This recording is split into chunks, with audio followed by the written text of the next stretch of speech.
Hello and welcome to Nighttime Biographies. Imagine a woman who never owned a decent dress, yet won 2 Nobel Prizes in different scientific fields. Picture a Polish immigrant who could barely speak French when she arrived in Paris, yet became the first woman professor at the Sorbonne, an institution that had stood for 7 centuries without a single female professor.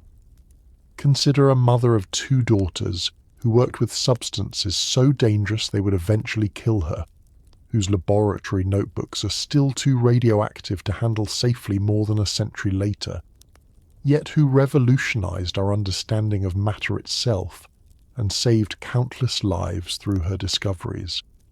This is the story of Marie Curie, born Maria Sklodowska, in a country that did not exist on any map, who would become the most famous woman scientist who ever lived. She discovered 2 new elements. She coined the term radioactivity. She was the first person ever to win Nobel Prizes in 2 different sciences. She founded the discipline of radiochemistry. She drove ambulances equipped with portable X-ray machines through the battlefields of World War I, saving thousands of lives. She did all of this in an age when women were not permitted in most universities, when female scientists were considered curiosities at best and abominations at worst, when a woman's place was emphatically not in a laboratory. And she did it while raising 2 daughters largely alone, after her husband and scientific partner died tragically young. She did it while fighting poverty, prejudice and illness. She did it in a foreign country, working in a converted shed with a leaking roof and no ventilation, stirring massive vats of radioactive material with an iron rod as tall as herself. Before we begin this journey, please take a moment to like the video and subscribe to the channel. It is a simple and wonderful way to support this work, and it means a great deal to me. I am also always curious to know where in the world and at what time you're joining me tonight.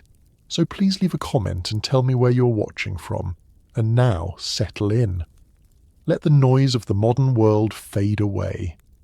Let us travel back 1.5 centuries to a world of gas lamps and horse-drawn carriages, of rigid social hierarchies and scientific revolution, of an occupied nation where speaking your native language could get you punished, and a young girl who dreamed of studying at a real university when such a thing seemed impossible. Tonight we will follow Maria Sklodowska from the schoolroom in Russian-occupied Warsaw where her story began, through the bitter cold of a 6th-floor garret in the Latin Quarter of Paris, into a ramshackle shed on the Rue Le Monde, where she made discoveries that would change physics and chemistry forever, across the Atlantic to receive honours that had never been given to a woman, and finally into the sanatorium in the French Alps where her body, poisoned by years of radiation, exposure would give out at last.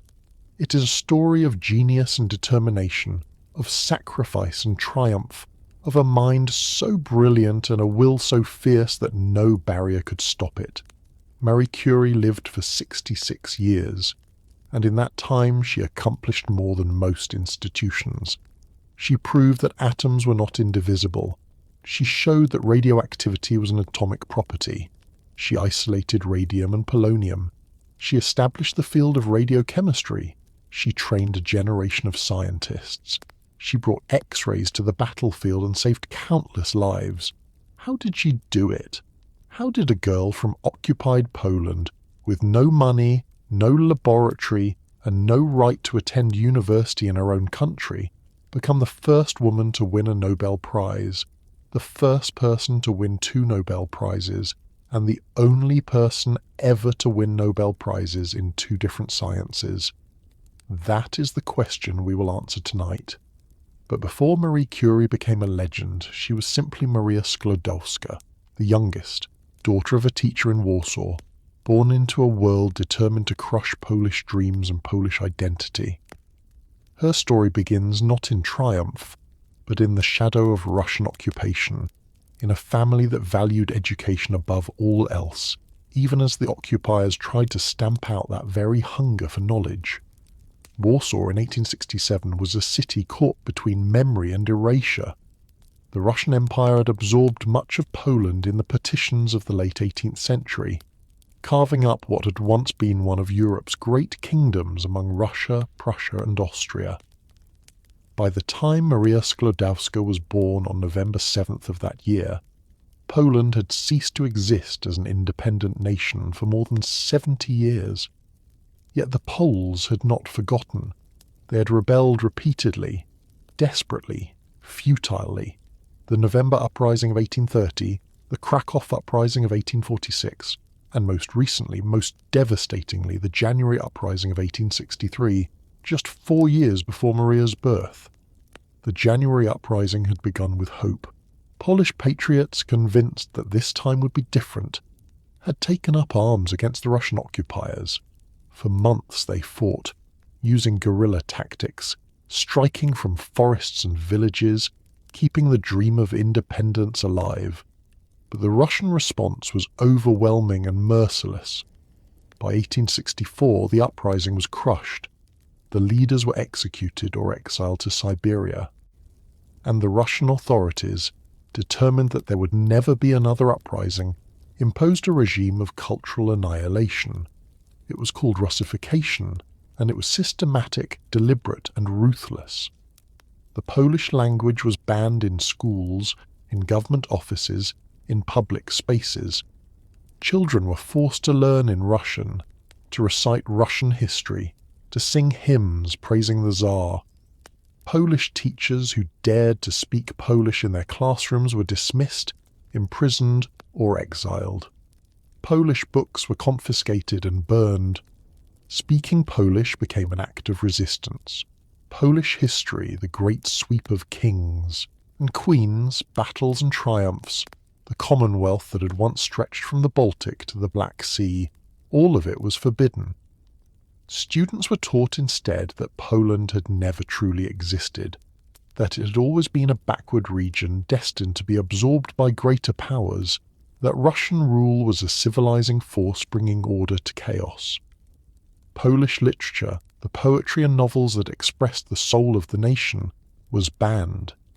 Possessing a book by Mickiewicz or Słowacki, the great romantic poets who had written about Polish freedom and identity, could result in arrest. The written word became dangerous, precious, something to be hidden and treasured. Russian officials supervised classrooms, appearing without warning to question students, to test their loyalty to the Tsar. Teachers lived in constant fear, knowing that a single slip, a moment when they used a Polish word instead of a Russian one, could cost them their position, their freedom, their lives. The goal was simple and monstrous: to erase Polish identity entirely, to make the Poles forget they had ever been a nation, to transform them into docile subjects of the Russian Empire who spoke Russian, thought in Russian, and felt nothing but gratitude for the privilege of Russian rule. Within a generation or two, the Russians believed there would be no more Poles, only Russian speakers who happened to live in the former Polish territories. But the Poles resisted. Not with armies, those had failed, but with quiet, stubborn, daily acts of cultural preservation. In the privacy of their homes, they spoke Polish. They taught their children Polish history from smuggled books. They gathered in secret to read Polish poetry, to sing Polish songs, to remember. The occupation was brutal, but it could not enter every home, could not monitor every whispered conversation. Polish identity survived in the cracks and shadows, passed from parent to child like a precious heirloom. Into this city of occupation and resistance, of repression and secret defiance, Maria Sklodowska was born. The apartment where she came into the world was on Frita Street in Warsaw's Old Town, a neighbourhood that had stood for centuries, surviving wars and occupations, fires and floods. The buildings were old, solid structures of stone and brick, their facades bearing the scars of history. Number 16. Frita Street was a substantial building, 4 stories tall, with arched doorways and high-ceilinged rooms. The Sklodowski family occupied an apartment on one of the upper floors, a spacious home by the standards of the day, though not luxurious. There was a parlour for receiving guests, bedrooms for the children, a dining room where the family gathered for meals. The windows looked out onto the narrow street below, where horse-drawn carriages clattered over cobblestones and vendors called out their wares. This was not the home of the destitute, but neither was it the home of the wealthy. The Sklodowskis were part of Poland's intelligentsia, the educated middle class that formed the backbone of Polish resistance to Russification. These were teachers, doctors, lawyers, writers, people who valued education and culture, who preserved Polish language and literature in their homes even as the Russian authorities tried to stamp it out in public. The intelligentsia lived in a precarious position. They were educated enough to understand what had been lost when Poland disappeared from the map, patriotic enough to resent the occupation, but practical enough to know that open resistance meant death or exile. So they resisted quietly, through education, through culture, through the simple act of remaining Polish in a world that wanted them to be Russian. Into this occupied city, into this atmosphere of oppression and resistance, Maria Sklodowska was born. Her parents named her Maria after her mother, though she would later adopt the French version of her name, Marie, when she moved to Paris. The name Sklodowski means, roughly, from Sklody, a reference to the family's landed gentry origins, though by the time of Maria's birth the family had no land and little money. The apartment where Maria was born was on Frita Street in Warsaw's Old Town, a neighbourhood of narrow cobblestone streets and buildings that had stood for centuries. Number 16. Frita Street was a substantial building, and the Sklodowski family occupied a spacious apartment within it. This was not the home of the destitute, but neither was it the home of the wealthy. The Sklodowskis were part of Poland's intelligentsia, the educated middle class that preserved Polish culture and identity even under occupation. Maria's father, Władysław Sklodowski, was a teacher of mathematics and physics at a gymnasium, a secondary school. He was a learned man who spoke several languages, collected scientific instruments, and believed passionately in the power of education. He was also a Polish patriot who had supported the January uprising, though not with arms. His patriotism would cost him dearly. Over the years, as the Russian authorities tightened their grip, Władysław would lose position after position, demoted for the crime of being too Polish, too sympathetic to his students, too unwilling to collaborate fully with the occupation. Maria's mother, Bronisława Sklodowska, was an even more remarkable figure. She was the director of a prestigious girls' boarding school in Warsaw, one of the few positions of real authority open to women in that time and place. She was elegant, cultured, and deeply religious, a woman who ran a school with a firm hand while raising 5 children. She played the piano beautifully and sang in a clear, lovely voice. She was everything a proper lady of her class should be. But Bronisława carried a terrible secret. Years before Maria's birth, she had contracted tuberculosis, the wasting disease that killed more people in the 19th century than any other illness. By the time Maria was born, Bronisława's tuberculosis was advanced. She was thin, pale, often feverish. She coughed constantly. And because tuberculosis was highly contagious, she lived in a kind of quarantine within her own home. From her earliest memories, Maria could not remember her mother kissing her. Bronisława, desperate to protect her children from infection, refused all physical contact with them. She would sit with them, read to them, supervise their studies, but she would not embrace them, would not kiss them good night, would not hold them when they cried. It was a heartbreaking sacrifice, and it left a wound in Maria that never entirely healed. Maria was the youngest of 5 children. First came Zofia, called Zosia, bright and beautiful. Then came Józef, the only son, serious and studious. Then came Bronisława, called Bronia, who would become Maria's closest companion and dearest friend. Then came Helena, called Hela, gentle and artistic. And finally, in November 1867, came Maria, called Mania in Polish, the baby of the family. This Sklodowski household was a place of learning and culture. Every evening after the children had finished their schoolwork, Ladislaw would gather them and read aloud. He read Polish literature, forbidden under the occupation, and the children would listen with fierce attention, knowing that these books, these stories, this language were acts of resistance. He read poetry and history, plays and novels. He taught them about Poland's past, about the great heroes and terrible tragedies of their nation. He also taught them science. Wladyslaw's apartment was filled with scientific instruments, glass tubes and scales, barometers and magnets, items he had collected over his years of teaching. The children were allowed to examine these objects, to ask questions about how they worked. Wladyslaw believed that education was not merely about memorizing facts, but about understanding the world, about asking why and how and what if. Maria, the youngest, was the most curious of all. She would spend hours examining the instruments in her father's collection, turning them over in her small hands, trying to understand their purpose. She was a quiet child, observing more than she spoke, but her grey eyes missed nothing. When Wladyslaw explained a concept, she grasped it immediately. When he posed a problem, she worked at it with silent determination until she solved it. But the Sklodowski household, for all its love of learning, was not a happy place. Bronislawa's illness cast a shadow over everything. The children lived in fear that any day their mother might worsen, might be taken from them, and the family's financial situation was precarious.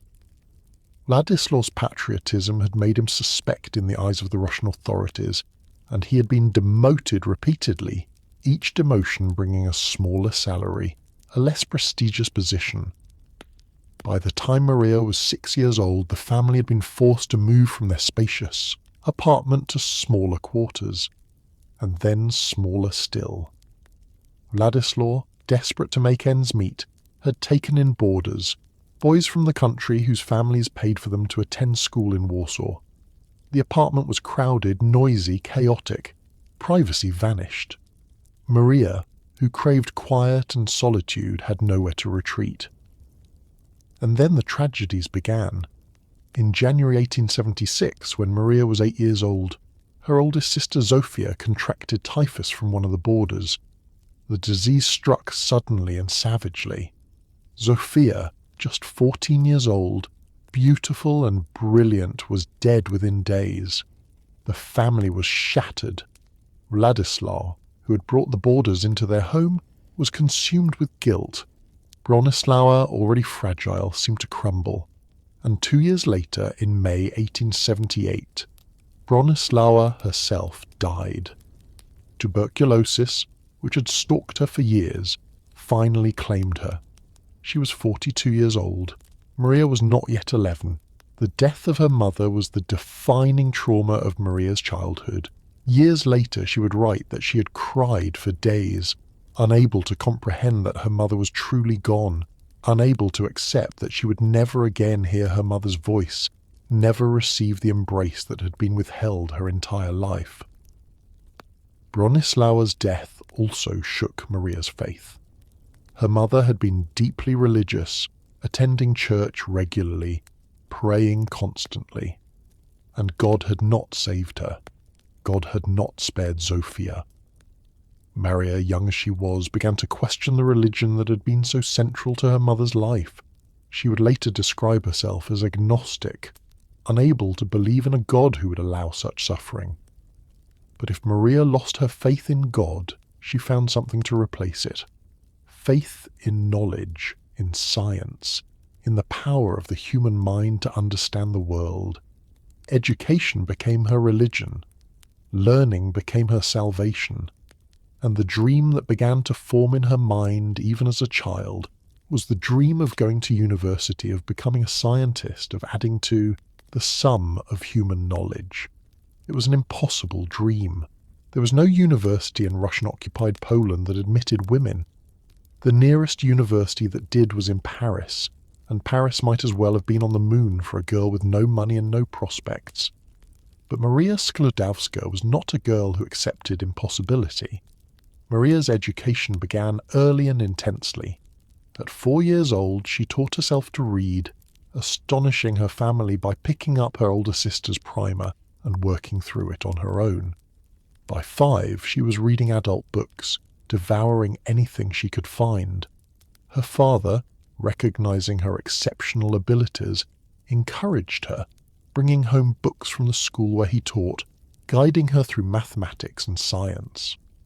At 10, Maria enrolled in a private girls' school run by a woman named Madame Sikorska.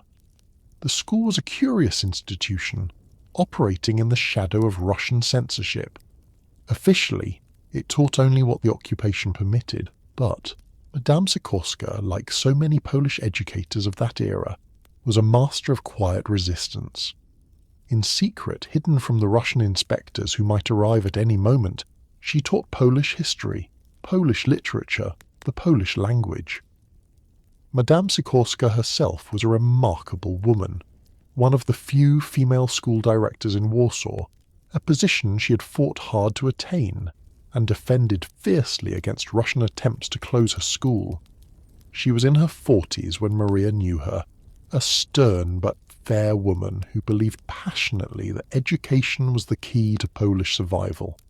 If the Russians could erase Polish culture from the schools, they would win.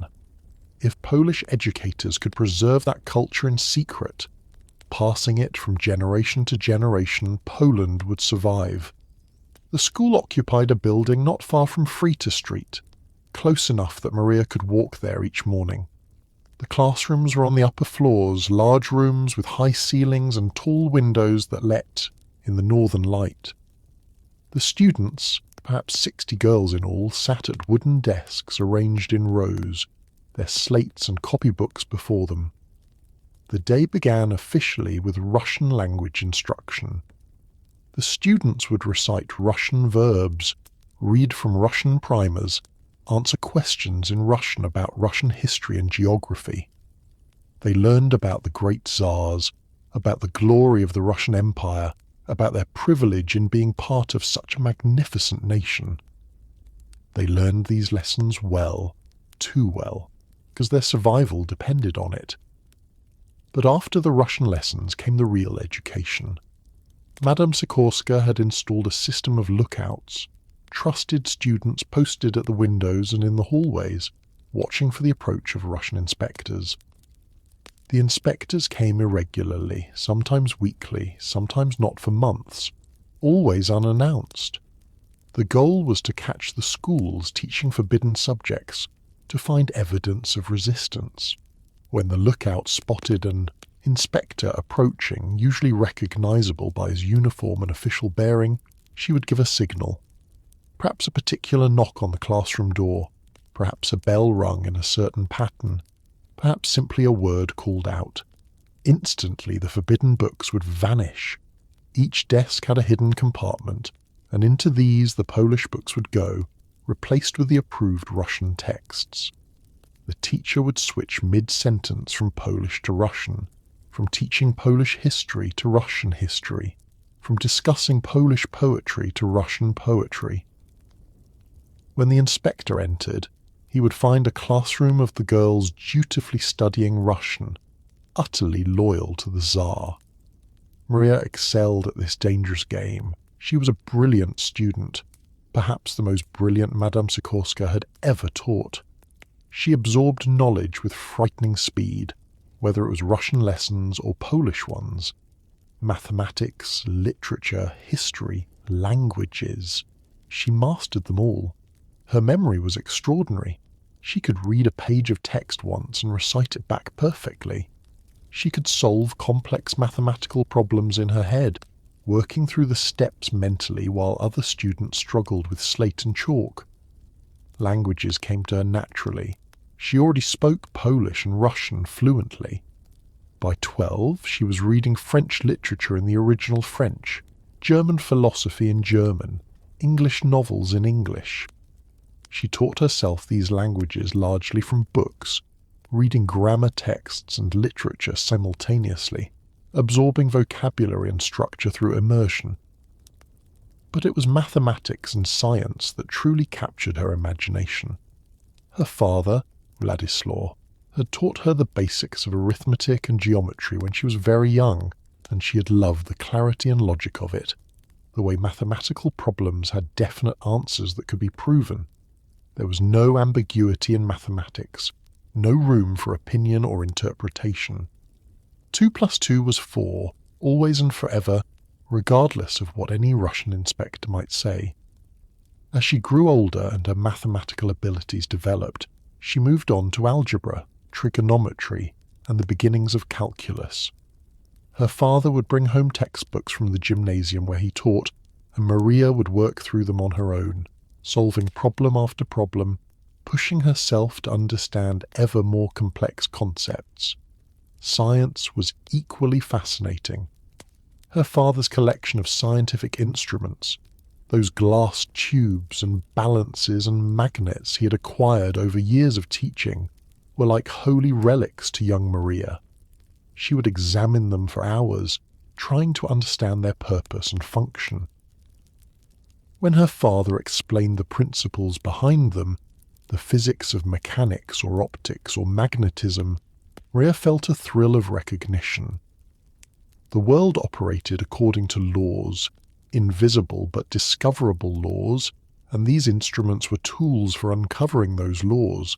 She was particularly drawn to physics, the science that explained everything from why objects fell to the ground to why the sky was blue, from how machines worked to what light was made of. Physics seemed to Maria like the language in which the universe was written, and she desperately wanted to learn that language, to understand the fundamental principles that governed reality. But there was no way for a girl in Warsaw to pursue physics seriously. The Russian-controlled University of Warsaw did not admit women. The gymnasium where her father taught admitted only boys. Maria could read books about physics, could solve problems in textbooks, but she could not attend lectures, could not work in laboratories, could not study with real scientists. This limitation gnawed at her. She had a gift for science, she knew it, could feel it in the ease with which she grasped concepts that baffled others. But what good was a gift that could never be used? She was a girl, born in the wrong place at the wrong time, and the world had no use for her abilities. The incident with the Russian inspector when she was 13 was emblematic of her situation. She stood at the front of the class, this brilliant young girl who could read in 5 languages, solve advanced mathematics problems, explain scientific principles, and she was forced to recite propaganda about the glorious Russian Empire, to pretend that the occupation was a blessing, to deny the very identity that her mother and sister had died defending. When the inspector left and she began to cry, it was not just shame and rage she felt, though there was plenty of both. It was also frustration, the terrible frustration of being trapped, of having a mind capable of so much, but a life that would allow her so little. The teachers at Madame Sikorska's school recognized Maria's exceptional abilities and did their best to nurture them. They gave her extra books to read, harder problems to solve, encouraged her to push herself beyond the standard curriculum, but they also knew, as Maria knew, that there was a limit to what they could offer her. Without access to a real university, without the opportunity to work with real scientists and real equipment, Maria's education would always be incomplete.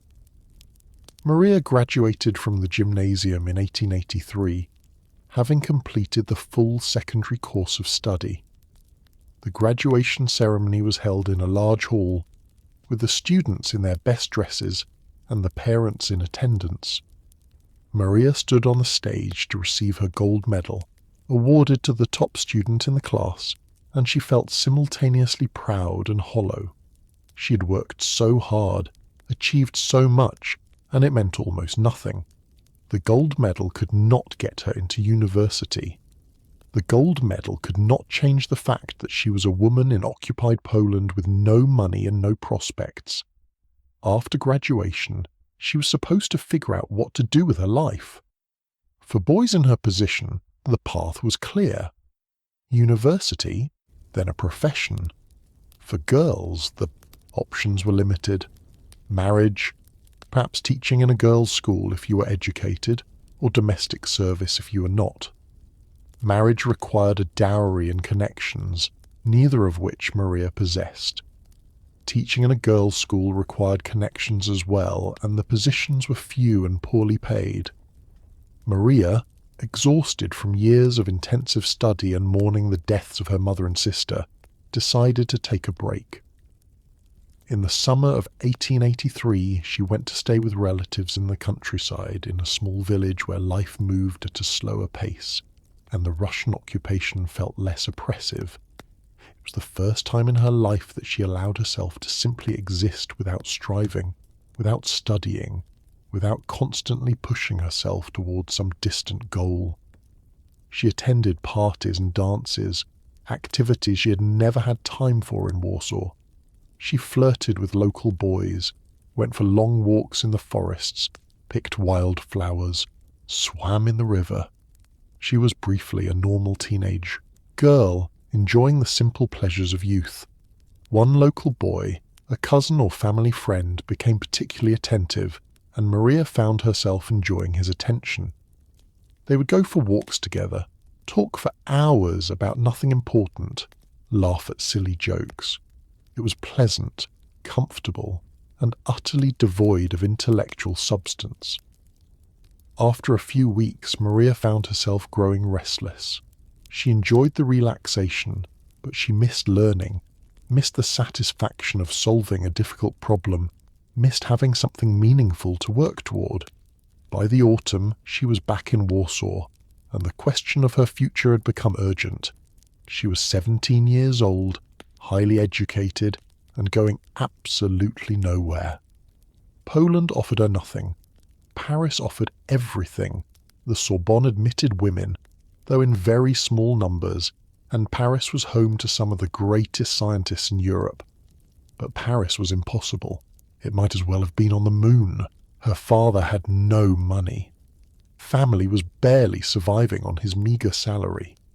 There was no way to fund even a year of study in Paris, let alone the full course of a university education.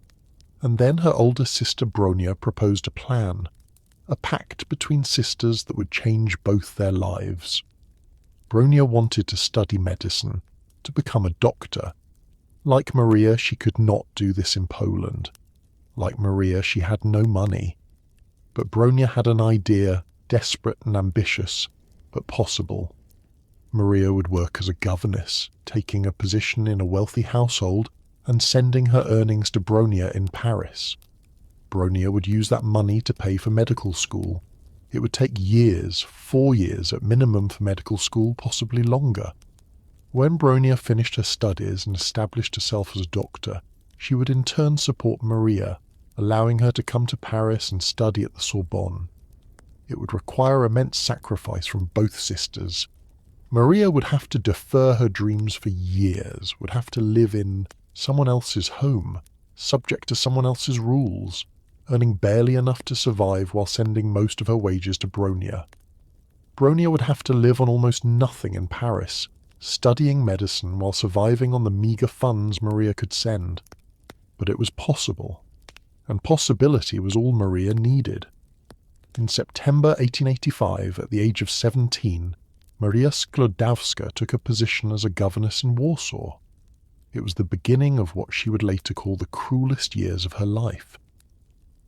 The position Maria accepted was with a family named Zurowski, wealthy landowners who owned a large estate in a village called Szczuki, about 100 kilometers north of Warsaw.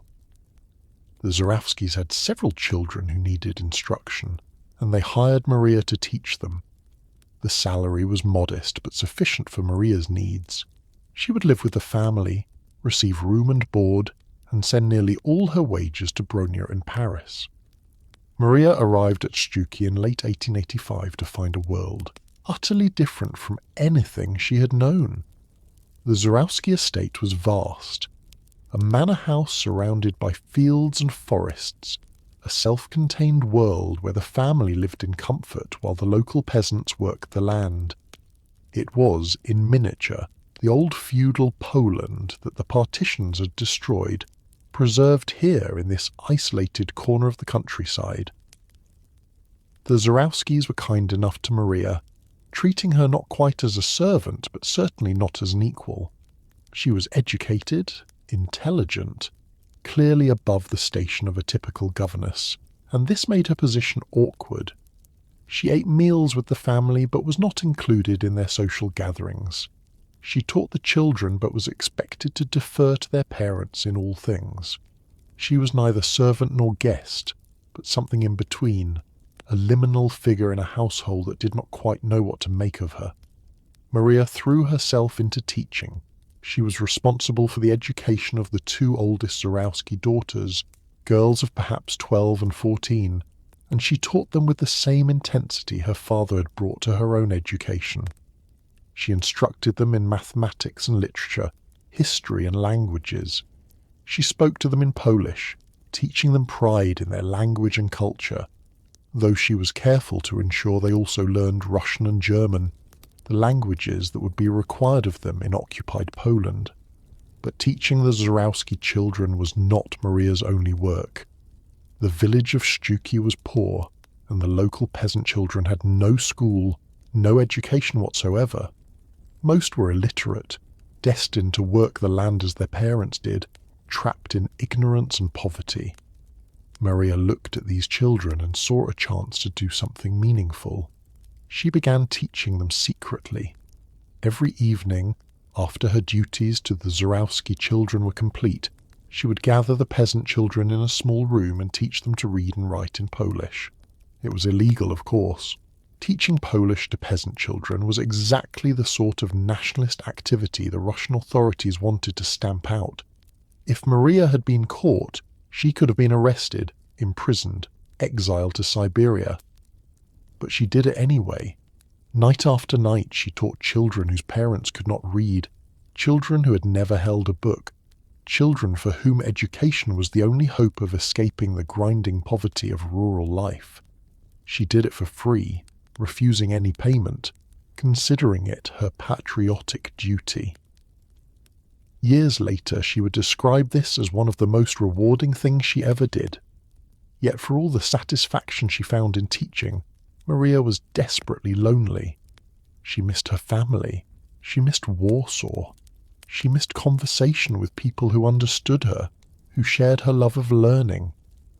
The Zurowskis were pleasant but intellectually limited. There were no libraries nearby, few books worth reading. Maria was starving for intellectual stimulation. She wrote long letters to her family, letters filled with longing and frustration. She described the beauty of the countryside, the changing seasons, the snow that fell deep in winter. But she also described her isolation, her sense that time was passing and she was accomplishing nothing, that her mind was atrophying in this place where no one cared about science or literature or ideas. And then, in her second year with the Zurowskis, something happened that made everything worse. She fell in love. The Zurowskis had a son named Kazimierz, a young man studying mathematics at the University of Warsaw. He was handsome, intelligent, kind, and he was drawn to Maria immediately. Here was a young woman unlike any he had ever met, educated, passionate, brilliant. They talked for hours about books and ideas. They went for walks in the countryside. They fell deeply in love. Maria, who had never had a serious romantic relationship, was overwhelmed by the intensity of her feelings. For the first time, she imagined a different future, one where she would not have to sacrifice everything for her studies, where she could have both love and learning, where she could marry Kazimierz and perhaps continue her education with his support. They talked about marriage. Kazimierz wanted to marry her. Maria wanted to marry him. They made plans, imagining a life together. and then Kazimierz told his parents. The reaction was swift and brutal. The Zurowskis were horrified. Their son wanted to marry the governess, a girl with no money, no family, no prospects, a girl who worked for wages. It was unthinkable. They forbade the marriage absolutely. If Kazimierz persisted, they would disinherit him, cut him off entirely. Kazimierz, faced with this ultimatum, collapsed. He loved Maria, but he could not give up his family, his inheritance, his future. He promised his parents he would end the relationship. Maria was devastated, not just by the loss of love, though that was painful enough, but by the rejection, by the reminder of her status, of what she lacked. She was poor, she was nobody, and no matter how brilliant she was, that would never be enough for people like the Zurowskis. But she could not leave immediately. She had a contract with the family, and breaking it would mean sacrificing the salary she was sending to Bronia in Paris. She could not afford to act on her heartbreak. She had to stay, had to continue living in the same house with Kazimierz, seeing him every day, knowing that he had chosen his family's money over her. It was torture, but Maria endured it. For 2 more years she remained with the Zurowskis, teaching their daughters, seeing Kazimierz at meals, never speaking to him of what had happened. She buried her feelings, focused on her work, and continued sending money to Bronia. Years later, she would write that this experience taught her a crucial lesson, that she could not depend on anyone but herself, that marriage and romantic love were luxuries she could not afford, that her only hope of escaping poverty and powerlessness was through her own mind, her own work, her own achievement. She would have to save herself. In 1889, after nearly 4 years as a governess, Maria finally left the Zurowskis. She took another position with a family in Warsaw, closer to her father and siblings, and continued working, continued saving, continued waiting. Bronia was almost finished with medical school. Soon, very soon, it would be Maria's turn. The waiting stretched into 1890, then 1891. Maria was now 23 years old. Most women her age were married with children. She was still living in someone else's home, still teaching other people's children, still putting her own dreams on hold. The frustration was almost unbearable, but she kept herself intellectually alive. She attended secret classes offered by the Flying University, an underground educational network that provided higher education to Polish students who were barred from official universities. These classes moved from location to location to avoid Russian detection, hence the name. Maria studied mathematics and science with professors who risked their freedom to teach. It was not a real university, but it was something. And she began to teach herself physics and chemistry in earnest, reading every textbook she could find, working through problems late into the night. She was preparing herself, building the foundation she would need when she finally reached Paris. And then, in the autumn of 1891, a letter arrived from Bronia. She had finished medical school. She had married a fellow Polish medical student named Kazimierz Dluski. They were established in Paris, and there was room for Maria. It was time. In November 1891, Maria Sklodowska boarded a train in Warsaw bound for Paris. She was 23 years old. She had saved a little money from her years as a governess. Not much, but enough to survive for a while. She had the promise of room and board with Bronia and Kazimierz. And she had a hunger for knowledge so fierce it burned away every other consideration. The journey took 3 days. Maria travelled 4th class, the cheapest ticket, in a train car packed with peasants and labourers. She sat on a wooden bench with her few belongings, eating bread and apples she had brought with her, barely sleeping.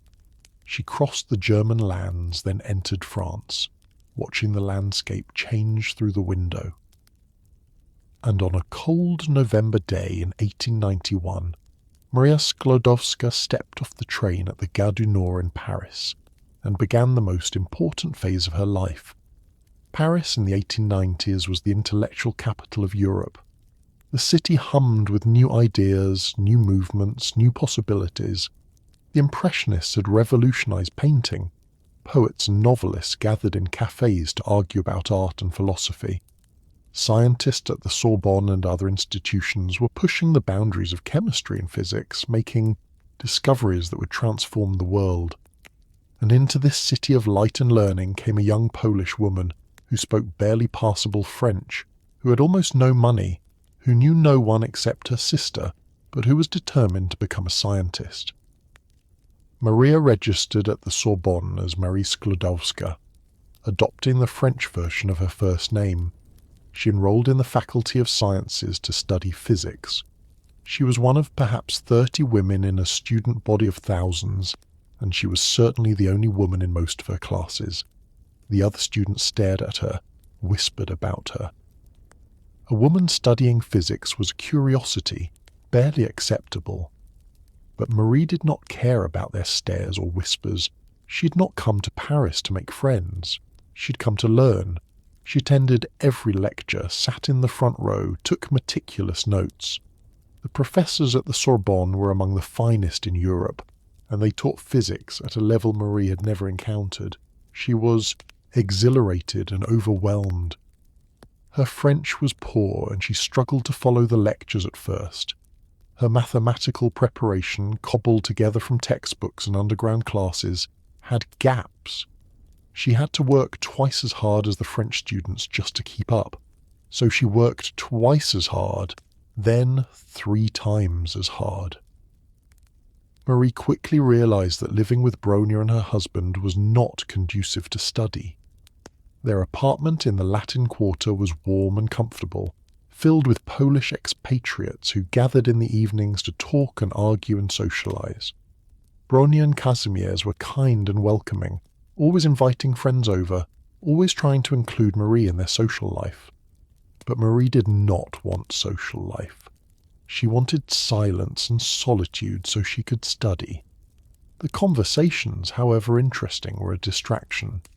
The warmth and comfort made her feel lazy. She needed to be cold and hungry and alone. She needed to suffer because suffering kept her focused. In 1892, after a few months with Bronia, Marie moved out. She found a tiny room in a garret on the 6th floor of a building on the Rue Flatters in the Latin Quarter. It was one of the cheapest rooms in one of the cheapest neighbourhoods in Paris. A single room barely large enough for a bed, a table, a chair and a small stove. The room had no heat except what the small stove could provide, and Marie had little money for coal.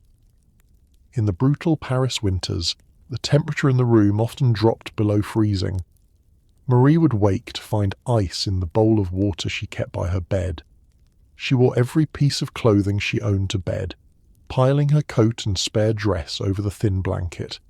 She was constantly hungry. Her budget allowed for the barest necessities, a small amount of bread, some fruit, occasionally a bit of chocolate for energy. She would go days eating nothing but bread and tea. She was too absorbed in her studies to notice her own hunger until she felt faint.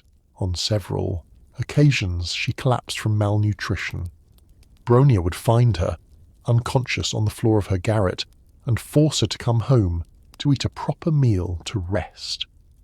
Marie would comply just long enough to recover, then return to her garret and her books. But she was happy. For the first time in her life, she was exactly where she wanted to be, doing exactly what she wanted to do.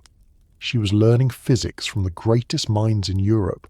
She had access to laboratories, to equipment, to libraries full of books. The cold and hunger were minor inconveniences compared to the richness of what she was learning. Her days followed a strict routine.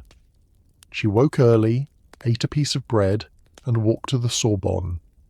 She attended lectures all morning and into the afternoon, then spent hours in the library reading and studying. In the evening, she returned to her garret and studied by lamplight until she could no longer keep her eyes open. Then she slept a few hours and began again. She had no social life, no hobbies, no distractions. She did not attend parties or go to the theatre. She did not join student clubs. She spoke to almost no one except when asking questions of her professors. She was entirely focused on a single goal: to master physics, to prove that she could do this, to justify the sacrifice of all those years as a governess, all the money she had sent to Bronia, all the dreams she had deferred. In 1893, after 2 years of this monastic existence, Marie took her examinations in physics. She finished first in her class. The only woman, the immigrant with imperfect French, had outscored every French student, every man who'd been educated at the finest lycées in France. It was an astonishing achievement. She was awarded a licenciat, the French equivalent of a master's degree in physics. She should have been satisfied. She had accomplished what she set out to do, but Marie was not satisfied. She wanted more. She decided to pursue a second degree in mathematics. She registered again at the Sorbonne, attended more lectures, studied more textbooks, worked more problems. The hunger, the cold, the poverty continued, but so did the learning. In 1894, she took her examinations in mathematics. This time she finished second in her class. Still extraordinary, but not first. For Marie, who expected perfection from herself, it was almost a disappointment. Almost. But by the summer of 1894, something else had entered Marie's carefully ordered life. Something she had not planned for, something she had convinced herself she did not need. She met a man named Pierre Curie, and her life changed forever. Marie had been asked by a Polish friend to find laboratory space for a project involving the magnetic properties of different steels. She needed access to equipment and expertise, and she had been introduced to various scientists in Paris who might be able to help. One of these was Pierre Curie, a physicist who worked at the School of Physics and Chemistry, an institution less prestigious than the Sorbonne but with excellent laboratories. Pierre Curie was 35 years old, 8 years older than Marie. He was tall, thin, with a wispy beard and gentle eyes. He had been educated at home by his father and had never attended a traditional school. This gave him an outsider's perspective on science, a willingness to question established ideas that more conventionally trained physicists might accept without examination. Pierre had already made significant contributions to physics. He had discovered piezoelectricity with his brother Jacques, showing that certain crystals produce electrical charges when subjected to mechanical stress. He had done important work on crystallography and magnetism. He was recognized as a brilliant experimenter, a man with an almost intuitive understanding of physical phenomena. But Pierre had not achieved the recognition he deserved. He was shy, socially awkward, uninterested in academic politics. He had not pursued a professorship at a major university. He had no gift for self-promotion. He was content to work in his laboratory, to pursue the questions that interested him, and to ignore the rest. When Pierre met Marie, he was immediately struck by her. Here was a woman who shared his passion for science, who understood physics at a level he had rarely encountered, who was willing to dedicate herself entirely to the pursuit of knowledge. They began to talk, and the conversations went on for hours. Pierre was drawn to Marie intellectually first, but soon the attraction became deeper. He began to dream of a partnership, both scientific and personal. He imagined working with Marie, combining their talents and efforts toward discoveries neither could make alone. For Marie, the attraction was more complicated. She'd been hurt by Kazimierz Zarowski. She'd convinced herself that romance was a distraction, that she could not afford the complications of love. She had a plan: finish her studies, return to Poland, perhaps teach at a girls' school, live a useful and quiet life dedicated to education. But Pierre persisted, gently and patiently. He did not pressure her, did not demand anything. He simply made it clear that he loved her. that he wanted to share his life with her, that he could imagine no greater happiness than working alongside her in a laboratory. He wrote her letters when she returned to Poland for the summer of 1894, letters that mixed scientific discussion with declarations of affection. He proposed that if she could not imagine living in France, he would move to Poland. He would learn Polish, find work there, be with her wherever she needed to be. It was this offer, this willingness to sacrifice his own career and comfort for her sake, that finally convinced Marie. Kazimierz had chosen his family's approval over her. Pierre was willing to give up everything for her. The contrast was stark. In July 1895, Marie Sklodowska married Pierre Curie in a simple civil ceremony in Sceaux, the Paris suburb where Pierre's family lived. There was no church wedding, no white dress, no celebration. Marie wore a dark blue outfit, practical and durable, something she could wear in the laboratory afterward. The ceremony took 5 minutes. Afterward, Marie and Pierre went on a bicycle tour of the French countryside, pedalling through small villages and staying in country inns, talking about science and their future. They returned to Paris and moved into a small apartment near the School of Physics and Chemistry where Pierre worked. It was a modest place, 3 rooms, sparsely furnished. Marie had no interest in domestic decoration. She saw housekeeping as a necessary chore to be completed as efficiently as possible so she could get back to science. They lived simply, almost ascetically. Meals were basic, often just bread and soup. They had no servants, no luxuries. Marie cooked and cleaned with the same fierce efficiency she brought to everything else, refusing to waste time on elaborate meals or fussy housekeeping. She wanted to work, and work she did. Pierre arranged for Marie to have access to a laboratory space at the School of Physics and Chemistry. It was not much, just a corner of a room, but it was a laboratory. Marie began working on her doctoral thesis.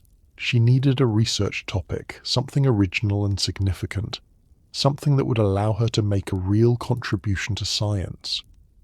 And then, in 1896, a French physicist named Henri Becquerel made a curious discovery. He found that a uranium compound was emitting some kind of invisible radiation that could expose photographic plates even when the plates were wrapped in thick paper. Becquerel had stumbled on this phenomenon accidentally and had published a brief paper about it, then largely moved on to other things. But Marie Curie read that paper and saw an opportunity. This strange radiation was a mystery. No one understood what it was or where it came from. Investigating it might lead nowhere, or it might lead to something important. It was a gamble, but Marie decided to take it.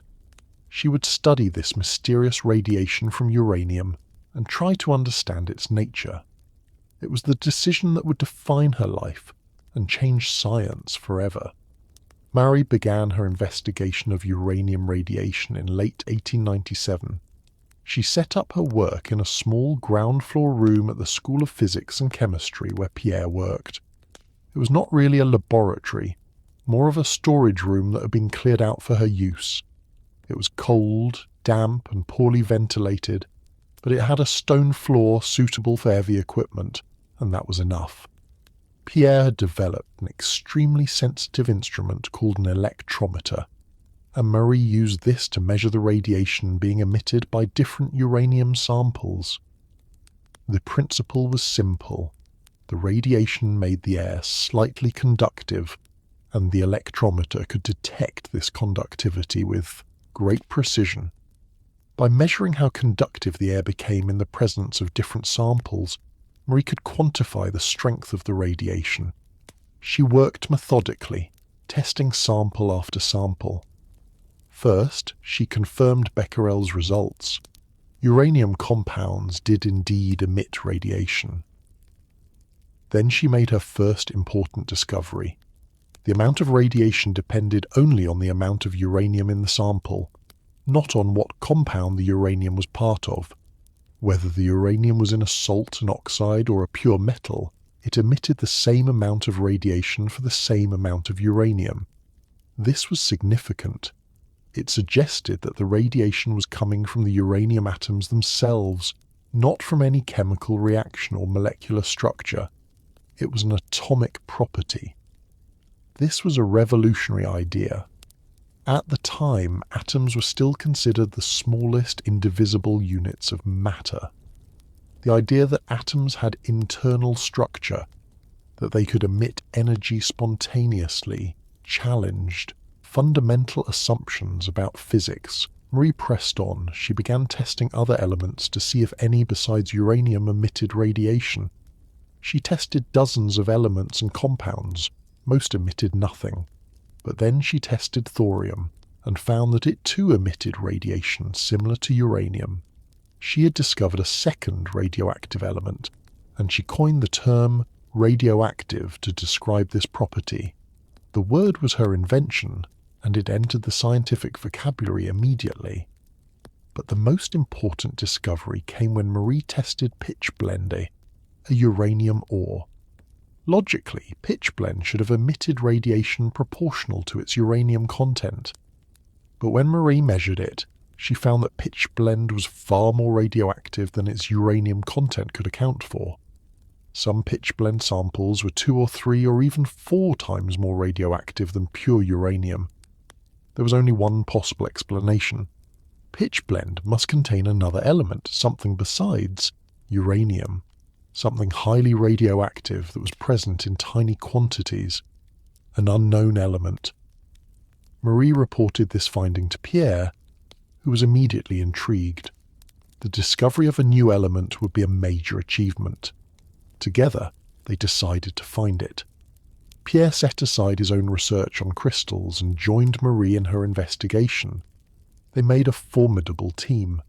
Marie was meticulous and determined, willing to do the tedious work of processing tons of material to extract microscopic quantities of the mystery element. Pierre was an intuitive physicist with a gift for designing experiments and understanding theoretical implications. They began the grueling work of chemically separating pitchblende into its components. They would take a sample of pitchblende, dissolve it in acid, then systematically separate the different elements through a series of chemical reactions. After each separation, they would measure the radioactivity of each fraction to see which one contained the mystery element. The work was slow and laborious, but by July 1898, they had found something. They had isolated a fraction that was several hundred times more radioactive than uranium. This fraction seemed to contain bismuth, but it was far more radioactive than bismuth should be. They announced the discovery of a new element, which they named polonium after Marie's beloved Poland. It was her tribute to the country that did not exist on maps but lived in her heart. But they were not done. As they continued to process pitchblende, they found that even after removing the polonium, there was still radioactivity they could not account for. There must be yet another element, even more radioactive than polonium.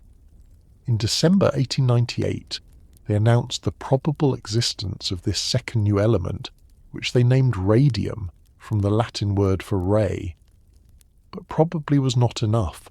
To prove radium existed, they needed to isolate it in pure form, to determine its atomic weight, to show beyond doubt that it was a distinct element.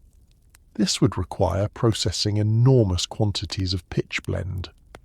Radium was present in such tiny amounts, perhaps 1 part in several million, that they would need to work with tons of ore to extract even a fraction of a gram of pure radium. They obtained the ore from the Austrian government, which controlled mines in Bohemia, where pitchblende was extracted for its uranium content. The residue after uranium extraction was essentially waste, and the Curies were able to get it cheaply. Soon tons of brown pitchblende residue were being delivered to the School of Physics and Chemistry. But where could they process such quantities? The small room where Marie had been working was far too small. They needed space, lots of it, and the school had nothing suitable available. Finally, the director offered them an old dissecting shed in the courtyard, a wooden building with a glass roof that leaked when it rained. It was sweltering in summer, freezing in winter, and completely unsuitable as a laboratory. But it was space, and the Curies took it. They moved their equipment into the shed, set up benches and apparatus, and began the work that would consume the next 4 years of their lives. The work was brutal, physically exhausting and dangerous, though they did not yet know how dangerous. Marie would spend entire days stirring enormous vats of boiling ore with an iron rod nearly as tall as herself. The vats held 20 kilograms of material at a time, sometimes more, and she had to stir constantly to keep the chemical reactions proceeding evenly. The iron rod was heavy, requiring both hands and considerable strength to manipulate. The work was back-breaking, and the heat from the vats combined with the steam and chemical fumes was overwhelming, especially in summer when the glass roof of the shed turned the space into an oven. The process itself was complex and required precise attention. First, the pitchblende residue had to be ground into a powder. Then it was dissolved in acid, creating thick, noxious fumes that filled the shed. The solution was then subjected to a series of chemical separations, adding different reagents, precipitating out different components, filtering and crystallizing, always testing each fraction for radioactivity to track where the radium was concentrating. Each step had to be done carefully, precisely. A mistake meant wasted material, wasted time, wasted effort, and the quantities were enormous. To get even a tiny amount of radium, they had to process tons of pitchblende. Marie would spend days on a single batch, boiling, stirring, filtering, only to end up with a few grams of material for the next round of processing. After boiling, filtering, precipitating and dissolving, they would end up with smaller and smaller fractions of material, each more radioactive than the last. They would measure each fraction with Pierre's electrometer, determine which elements it contained, through chemical tests plan the next round of separations. It was detective work as much as chemistry, following the radioactivity through the maze of chemical reactions, getting closer and closer to isolating pure radium. The physical conditions in the shed were appalling. In winter, the temperature inside was barely above freezing. Marie wore her coat while working, her fingers stiff with cold as she poured liquids and adjusted equipment. The moisture from the boiling vats would condense on the glass roof and drip down, creating puddles on the floor, making everything damp and miserable. In summer, the heat was oppressive, the glass roof intensifying the sun, turning the shed into a sweltering greenhouse. Marie would work for hours, sweat soaking through her clothes, her head aching from the heat and fumes.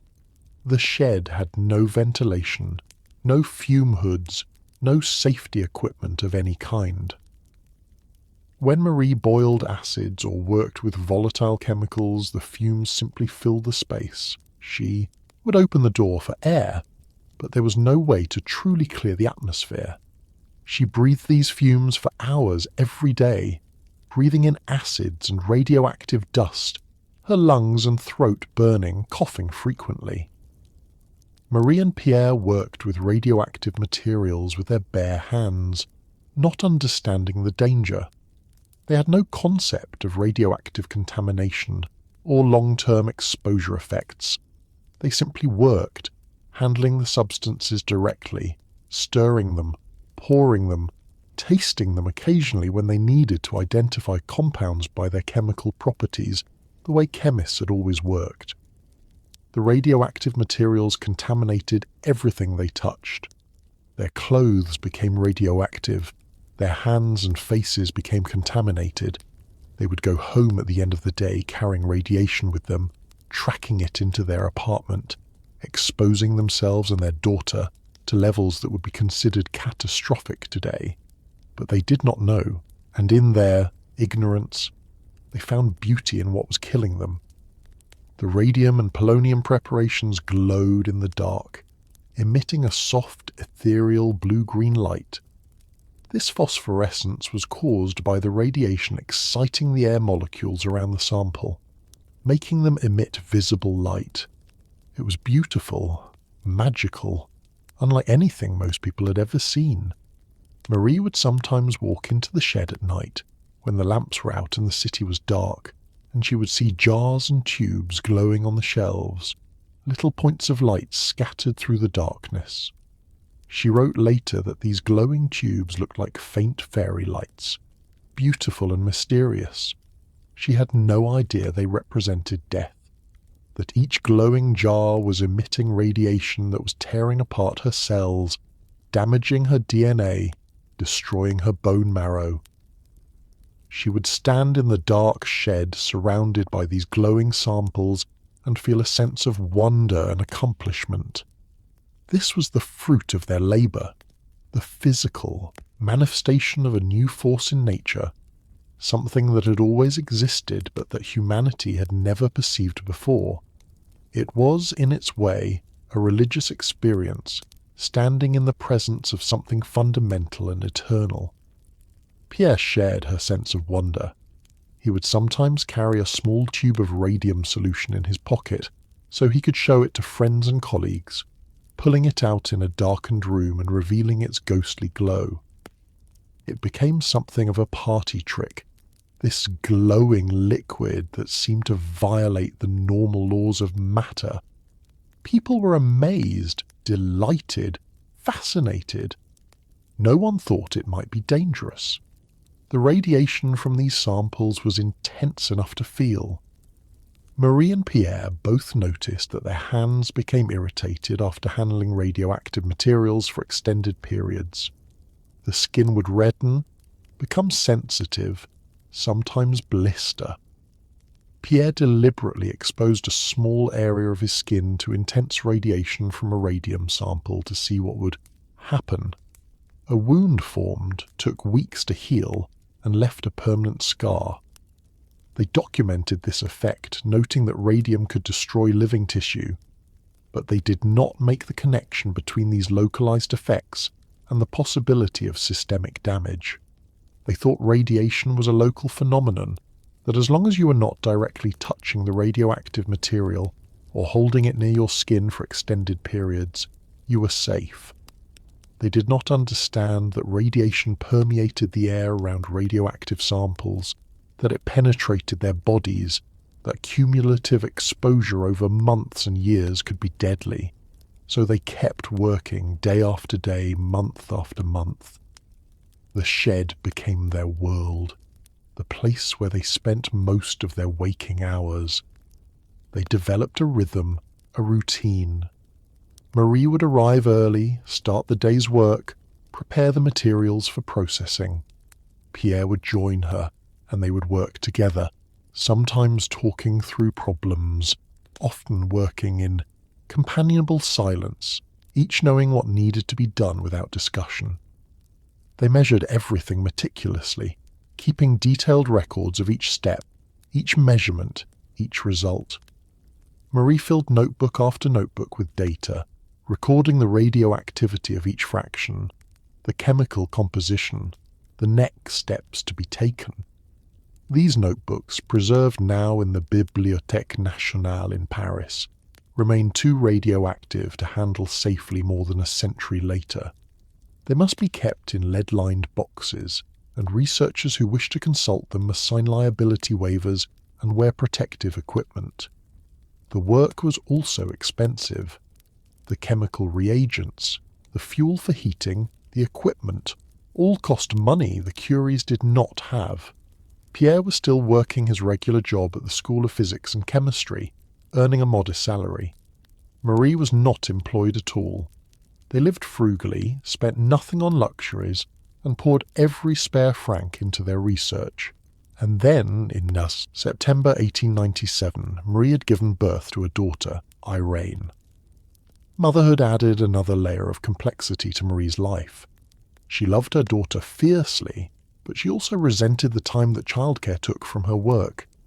she managed by being ruthlessly efficient, hiring a nurse to care for Irene during the day while she worked, spending evenings with her daughter, then returning to the laboratory when Irene slept.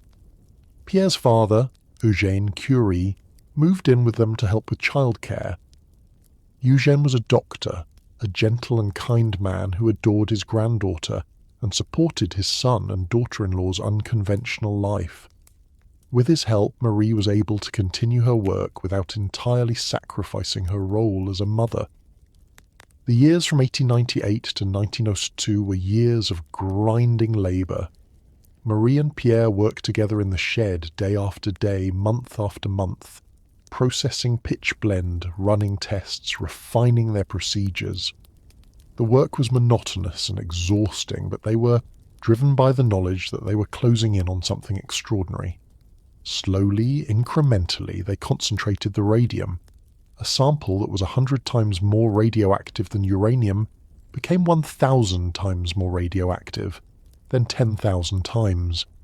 The atomic weight measurements began to converge. Radium was real, they were certain of it, but they needed to isolate it in pure form to convince the skeptics. Finally, in 1902, after 4 years of labour, Marie succeeded.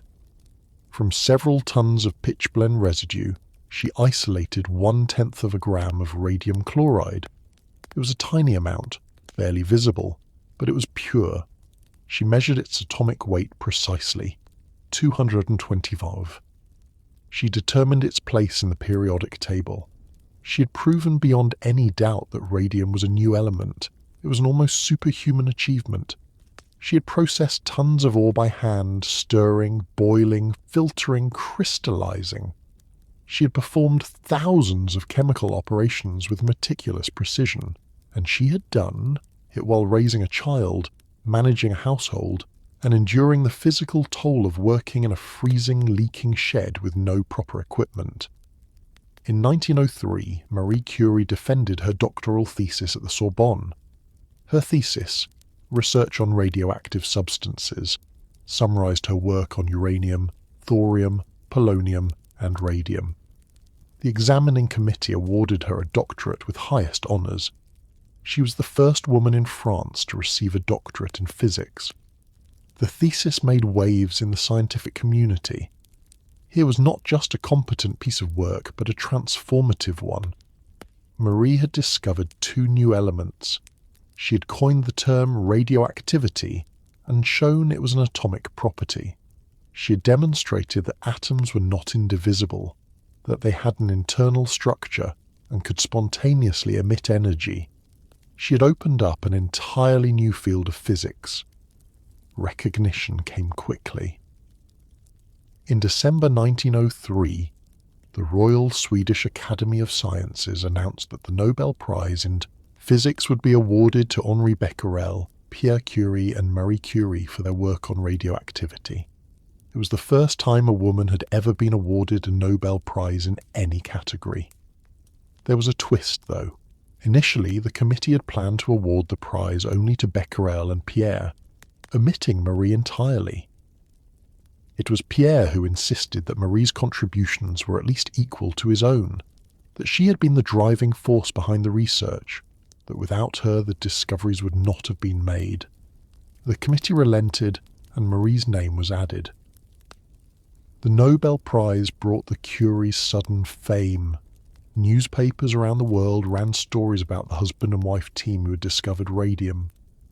Marie, as the first woman to win a Nobel, received particular attention.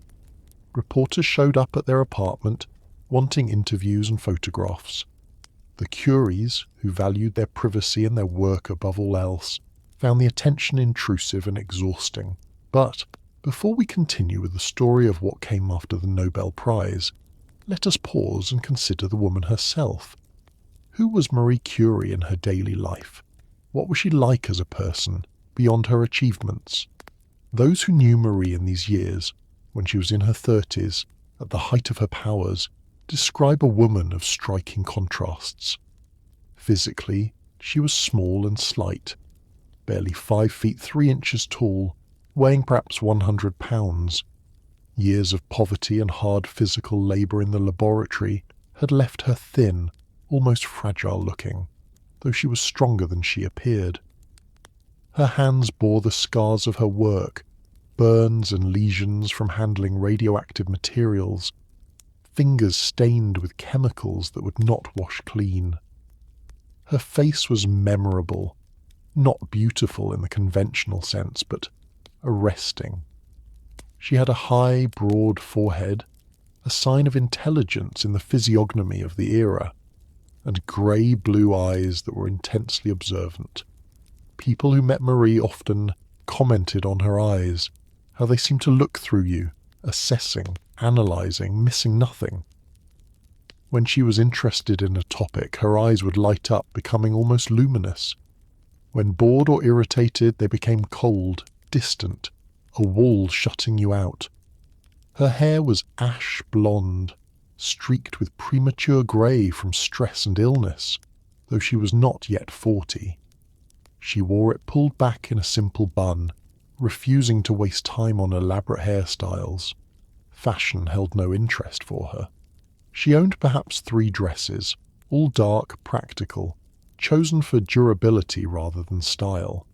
She wore the same dress day after day until it wore out, then replaced it with something identical. The idea of shopping for clothes, of caring about fashion, struck her as absurd, a waste of time that could be spent working.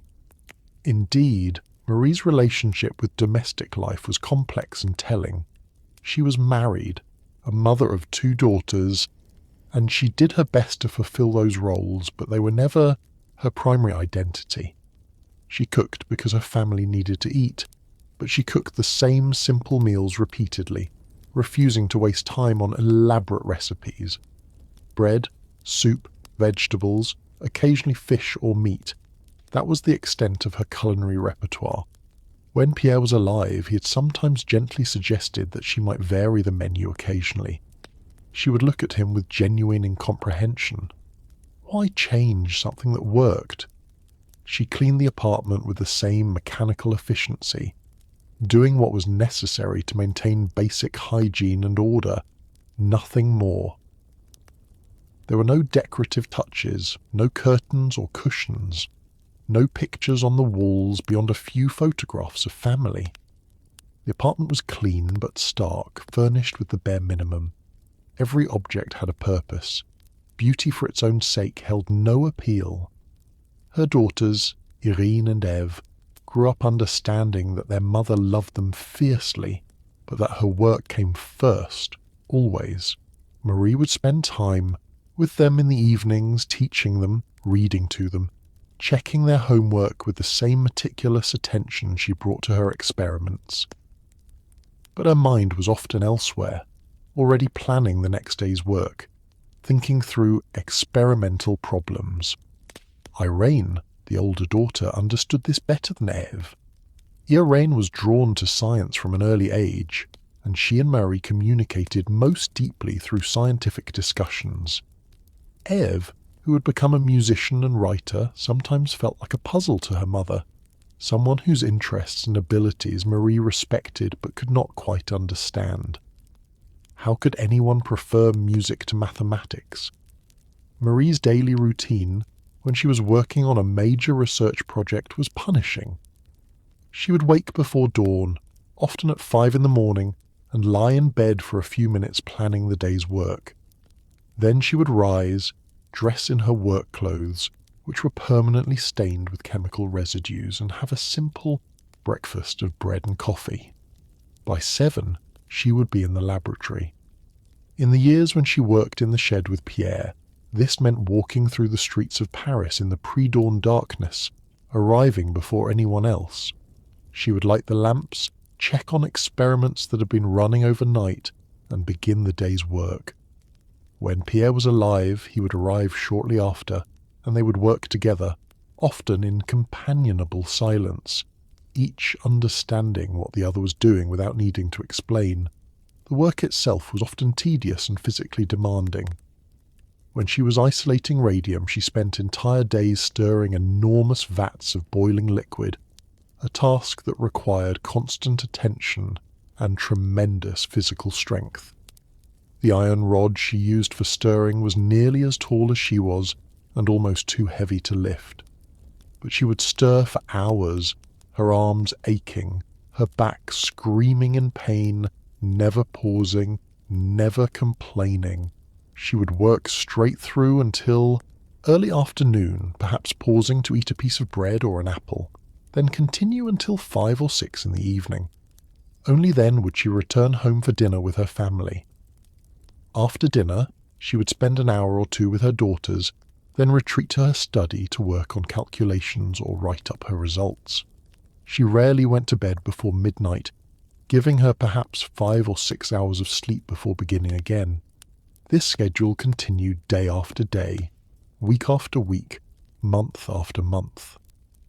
Pierre worried about her health, tried to convince her to rest more, to eat better, to take breaks.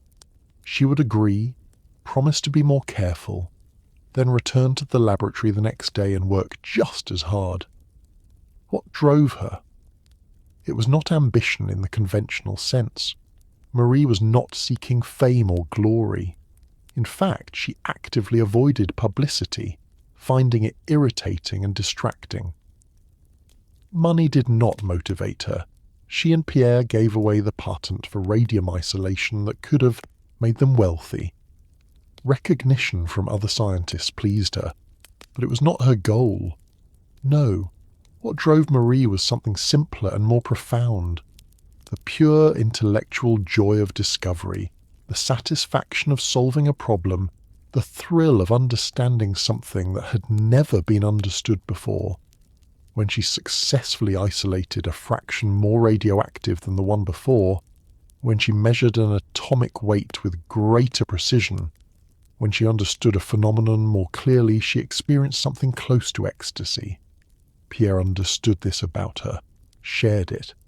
It was the foundation of their partnership. They were not just husband and wife, not just colleagues, but kindred spirits who had found in each other someone who understood what mattered, someone for whom the work was everything. Socially, Marie was reserved, almost cold to those who did not know her well. She had little tolerance for small talk, for social niceties, for the elaborate rituals of Parisian society. When forced to attend receptions or dinners, she would stand slightly apart, answering questions politely but briefly, waiting for an opportunity to leave. She made almost no effort to be charming or likable, and as a result many people found her difficult, arrogant even. But with the few people she cared about, Marie was different. With her daughters, with her sister Bronia, with a small circle of scientific colleagues who shared her passion for research, she could be warm, even playful. She had a dry sense of humour that emerged in private, often at unexpected moments.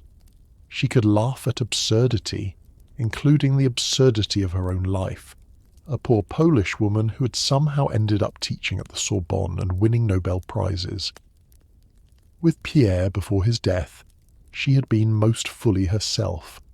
They would work side by side for hours without speaking, communicating through glances and small gestures.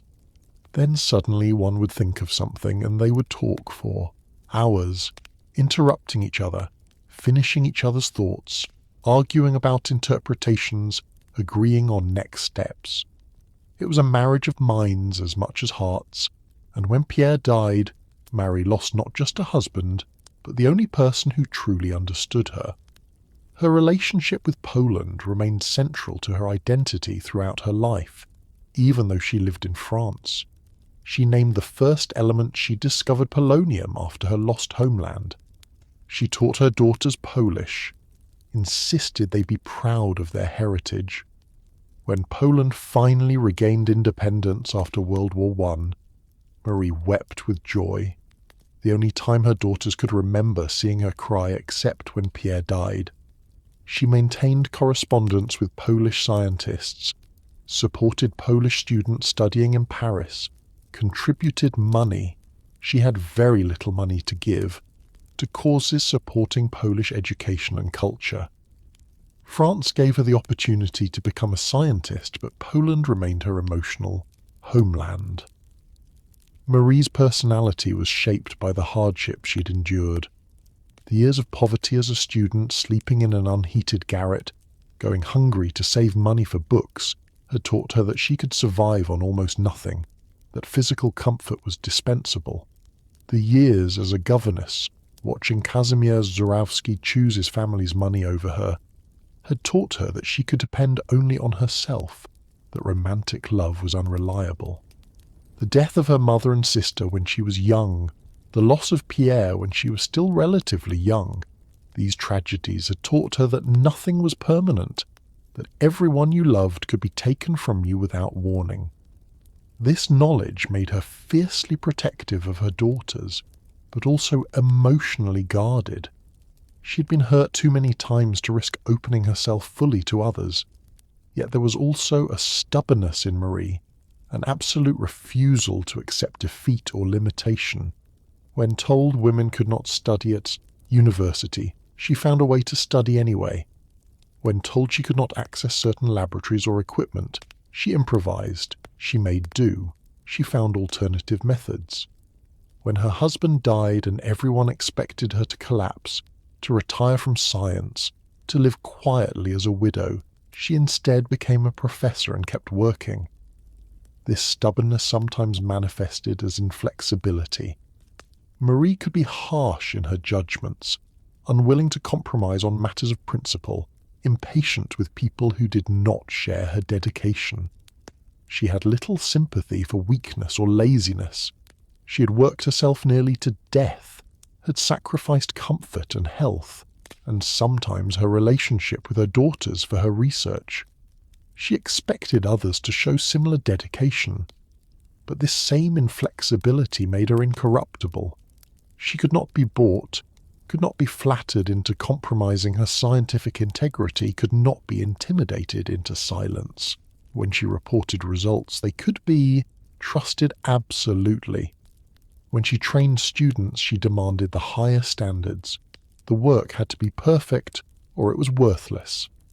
In her 50s and 60s, as radiation poisoning began to take its toll, Marie's daily routine became more difficult. Her hands shook, making delicate experimental work challenging. Her eyes, damaged by cataracts, struggled with the fine print of scientific papers. She tired more easily, needed to rest more often. But she adjusted, delegating more to assistants, focusing on planning and analysis rather than hands-on laboratory work, refusing to stop entirely. Her appearance changed as well. The years of radiation exposure had aged her prematurely. By her 60s she looked a decade older, her face deeply lined, her hands gnarled and scarred. But her eyes remained sharp, that penetrating gaze that missed nothing, and her mind remained brilliant. Those who worked with Marie in her later years often described the same scene. Marie at her desk in the Radium Institute, bent over a paper or a notebook, making calculations or checking someone's results, utterly absorbed. She would work until she simply could not work anymore, until exhaustion forced her to stop. And the next day, she would begin again. This was Marie Curie, not as a symbol or an icon, but as a human being, a woman of tremendous brilliance and equally tremendous stubbornness, capable of extraordinary kindness and equally extraordinary coldness, driven by a passion for knowledge so consuming that nothing else, not poverty, not prejudice, not illness, not even death, could stand in its way for long.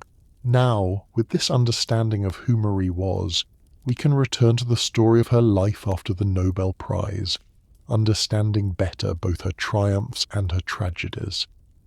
But the prize also brought money, 70,000 francs, a fortune for the chronically impoverished Curies. For the first time in their lives they had financial security. Pierre was able to negotiate a better position at the Sorbonne, one that came with a laboratory and some assistants. Marie was hired as his chief assistant. They could finally leave the shed. and radium, the substance they had worked so hard to isolate, was becoming famous in its own right. Scientists around the world wanted samples to study. Doctors began experimenting with radium as a treatment for cancer, finding that radiation could destroy tumours. Radium's eerie glow captured the public imagination, and it began to appear in consumer products, watch dials, cosmetics, even beverages marketed as health tonics. The Curies could have patented the process for isolating radium and become wealthy, but they refused. They believed that scientific knowledge should be freely available, that patents would hinder research.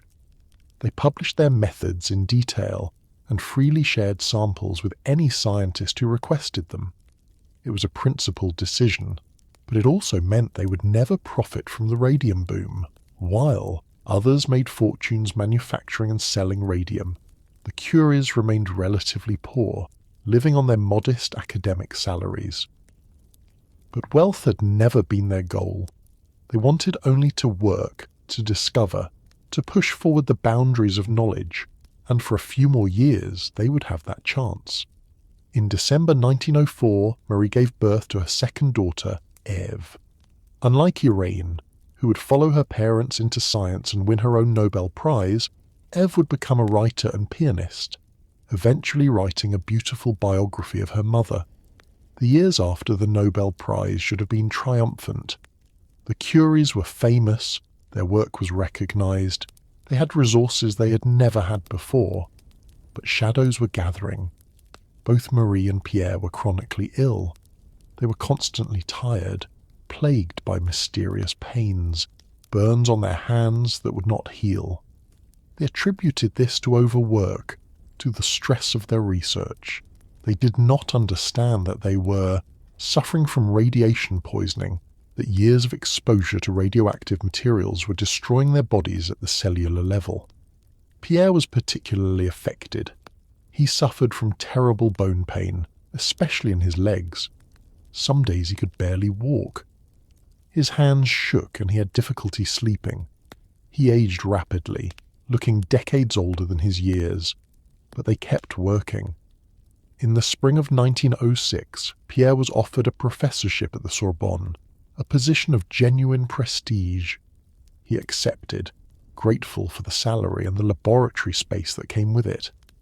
The future looked, if not bright, then at least stable, and then, on April 19th, 1906, Pierre Curie was killed. He had been walking in the rain near the Pont Neuf, distracted, tired, not paying attention. He stepped off the curb into the path of a horse-drawn wagon. The driver tried to stop, but the horses were spooked, and the wagon was heavy. Pierre fell, and the rear wheel of the wagon passed over his head, crushing his skull instantly. He died in the street, in the rain, at the age of 46. Marie received the news at home. She'd been working in the laboratory, and someone came to tell her there had been an accident. At first, she did not understand. Then, as the reality sank in, she did not scream or cry. She simply went silent, retreating into a frozen numbness. She wrote later that she felt as though her life had ended with Pierre's. She was 38 years old, the mother of 2 young daughters, a famous scientist, and she felt hollow, emptied of purpose and hope. Pierre had been her partner in everything, her intellectual equal, the only person who truly understood her. Without him, she did not know how to continue. The funeral was small. Marie refused all official ceremonies, all speeches and tributes. Pierre was buried in Sceaux, next to his mother, in a plain grave. Marie placed some flowers from the garden on the coffin and then left. She did not cry at the funeral. She did not cry at all, not for months. But in the privacy of her home, she began a diary addressed to Pierre. In it she poured out her grief, her rage, her despair. She wrote to him as though he could still hear her, describing her days, her loneliness, her struggle to continue without him. The diary is almost unbearably painful to read, the raw cry of a person trying to make sense of unbearable loss. The Sorbonne offered Marie-Pierre's professorship. It was an extraordinary gesture. Women did not hold professorships at the Sorbonne, had never held them in the 7 centuries of the university's existence. But the university wanted to honour Pierre's memory, and they recognised that Marie was more than capable of continuing his work. Marie accepted, not because she wanted the position, but because she could not bear the thought of Pierre's work ending, his laboratory closed, his students scattered. She would take his place. She would continue their research. It was the only way she could imagine honouring his memory. On November 5th, 1906, Marie Curie gave her first lecture as a professor at the Sorbonne. The lecture hall was packed, filled with students, faculty, journalists, and the merely curious, all wanting to witness history. No woman had ever stood at that lectern before. Marie entered the hall wearing black mourning clothes. She walked to the lectern without looking at the audience. When she spoke, her voice was quiet but steady. She began her lecture with the exact sentence where Pierre had left off in his last lecture, as though there had been no interruption, as though he was still alive and she was simply continuing the conversation. It was a devastating and brilliant gesture, an assertion that the work would continue, that death could not stop the pursuit of knowledge. The audience sat in stunned silence as Marie lectured on physics, on radioactivity, on the properties of radium. She was a professor now, the first woman to hold such a position in France. But the achievement brought her no joy. She was simply doing what she had to do, placing one foot in front of the other, surviving. And then, a few years later, came a scandal that nearly destroyed her. Marie's scientific work after Pierre's death was magnificent. She continued researching radium, successfully isolated pure radium metal for the first time, and made significant advances in understanding radioactive decay. In 1910, she published a comprehensive treatise on radioactivity that became the standard reference work in the field. In recognition of this work, she was awarded the Nobel Prize in Chemistry in 1911, becoming the first person ever to win 2 Nobel Prizes in different sciences. It should have been a moment of triumph. Instead, it became the worst period of her life. In 1910, Marie had begun a relationship with Paul Langevin, a physicist who had been Pierre's student and friend. Langevin was married but separated from his wife, living apart due to an abusive and unhappy marriage. He and Marie, both lonely and grieving, Pierre's death had devastated Langevin as well, grew close. The relationship became romantic. Langevin's wife, suspecting the affair, hired people to break into Langevin's apartment and steal his correspondence with Marie. She then leaked the letters to the press. The scandal exploded. French newspapers published the letters, accusing Marie of being a homewrecker, a foreign woman corrupting a French husband and father. The fact that Marie was Polish, an immigrant, was emphasized repeatedly. She was called a Jew, though she was not Jewish, the accusation itself revealing the anti-Semitism of the era. She was denounced from pulpits, threatened in anonymous letters. Mobs gathered outside her home, throwing stones at her windows. The attacks were vicious and sustained. The same newspapers that had celebrated Marie when she won her first Nobel Prize now tore her apart. Some suggested she should be deported. Others demanded she resign her professorship. The fact that she was a woman made the scandal far worse than it would have been for a man. Male scientists routinely had affairs and no one cared. But a woman, especially a woman who dared to work in a male profession, was held to a completely different standard. Marie, who had endured poverty, prejudice, Pierre's death, and radiation poisoning without breaking, nearly broke under the assault. She became ill, suffering from a kidney infection that was likely exacerbated by stress and radiation exposure. She was hospitalized, seriously ill for months. Even the Nobel Prize Committee wavered. Some members suggested that Marie should decline the chemistry prize to avoid further scandal, but other scientists, including Albert Einstein, rallied to her defense. Einstein wrote to Marie, telling her to ignore the gossip, to attend the ceremony, to accept the prize she had so clearly earned. Marie took his advice. In December 1911, weak and still recovering from her illness, she travelled to Stockholm and accepted the Nobel Prize in Chemistry. She delivered her lecture with dignity and grace, speaking about her research on radium and polonium, making no reference to the scandal. She was the only person to have won Nobel Prizes in 2 different sciences. It was a distinction she would hold alone for more than 50 years. But the triumph was hollow. She was exhausted, ill and alone. In the years that followed, Marie gradually rebuilt her life and reputation. The scandal faded. Her relationship with Langevin ended. She focused on her work, her daughters, and the construction of a new laboratory building, the Radium Institute, which was being built for her research. And then, in 1914, just as the Radium Institute was completed, World War I began. When war broke out, Marie was 56 years old.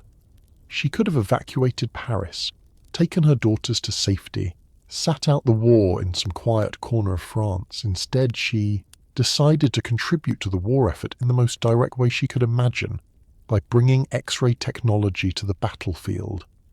X-rays, discovered by Wilhelm Röntgen in 1895, could reveal bullets and shrapnel embedded in bodies, broken bones, damaged organs. They were invaluable for surgeons treating wounded soldiers. But in 1914, X-ray equipment was bulky and existed only in major hospitals. Wounded soldiers had to be transported, often over terrible roads, to reach an X-ray machine. Many died on the journey. Marie had an idea. What if X-ray equipment could be made portable, mounted in vehicles that could be driven directly to field hospitals near the front lines? She could bring the X-rays to the soldiers instead of bringing the soldiers to the X-rays. She threw herself into the project with characteristic intensity. She raised money, begged for donations of equipment, learned to drive so she could operate the vehicles herself. She requisitioned vehicles from anyone who would donate them and converted them into mobile X-ray units. The soldiers called them petite Curies, little Curies. Marie drove these vehicles to the front, often under fire, and set up X-ray equipment in field hospitals. She taught doctors and nurses how to use the equipment, how to position patients, how to develop the photographic plates. She worked 18-hour days in freezing, unsanitary conditions, breathing the diesel fumes of the vehicles and the chemical fumes of the dark rooms. Her daughter Irene, just 17 years old, joined her. Together, mother and daughter brought X-ray technology to the battlefield, saving thousands of lives by helping surgeons locate and remove bullets and shrapnel more quickly and accurately. By the end of the war, Marie had equipped 20 mobile radiological units and 200 fixed X-ray stations. She had trained 150 X-ray technicians. She had personally driven to the front countless times, performing X-rays on wounded soldiers even as battles raged nearby. She received no payment for this work, no official recognition during the war itself. She simply did it because it needed to be done, because she had the knowledge and skills to make a difference, and because she could not bear to sit idle while people suffered.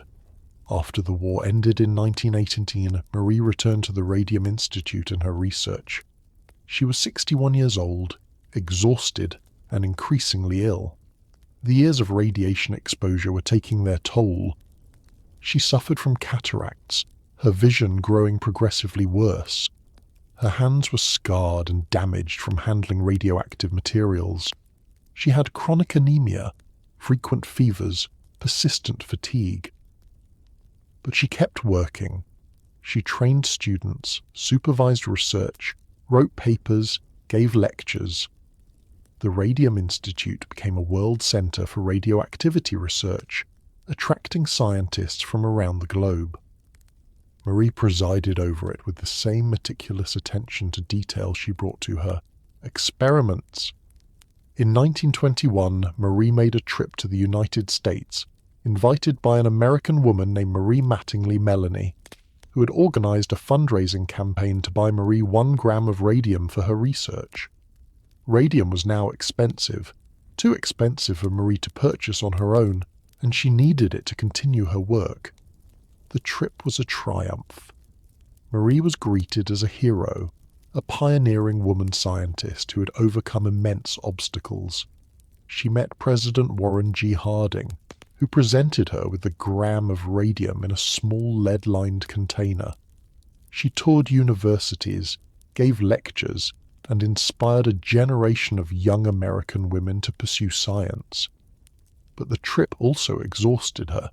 The constant travel, the public appearances, the relentless attention, all drained her dwindling energy. She returned to France in worse health than when she left. Over the next decade, Marie continued to work, but her body was failing.